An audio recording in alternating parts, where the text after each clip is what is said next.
Ahojte, milí priatelia. Hovorí sa, že zdravie je našim najväčším darom života. Ale zamýšľali ste sa niekedy nad tým, čo to zdravie vôbec znamená? No, zdravie znamená, že systém je v rovnováhe, čiže všetky naše orgány fungujú tak, ako majú. A každé vybočenie z tejto rovnováhy sa ale už prejavuje rôznymi príznakmi. A medzi také tie prvotné a najbežnejšie a najčastejšie patrí napríklad už aj taká obyčajná únava alebo nafukovanie či nadúvanie a rôzne ďalšie. A my by sme mali na tieto prvotné príznaky už okamžite reagovať.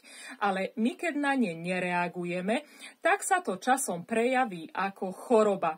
Čiže tá choroba to je iba negatívna spätná väzba nášho tela, že vo vnútri sa niečo deje, že vo vnútri niečo nie je v poriadku. Ale my, keďže tieto signály tela dlhodobo ignorujeme, tak časom vyústia až do chronickej choroby. Lebo to skutočné uzdravovanie, milí priatelia, spočíva v tom, že my hľadáme a odstraňujeme tú skutočnú príčinu nášho zhoršeného stavu. Čiže napríklad, že sa zbavíme toxických nečistôt detoxikáciou. Jednoducho povedané, milí priatelia, keď sa zbavíme príčiny, čiže keď my odstránime tú príčinu, teda nečistotu, tak choroba sa okamžite stratí a my opäť uvedieme náš systém do rovnováhy, čiže do zdravia.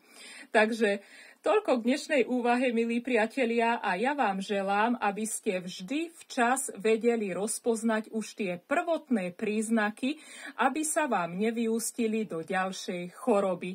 Majte sa krásne. Ahojte.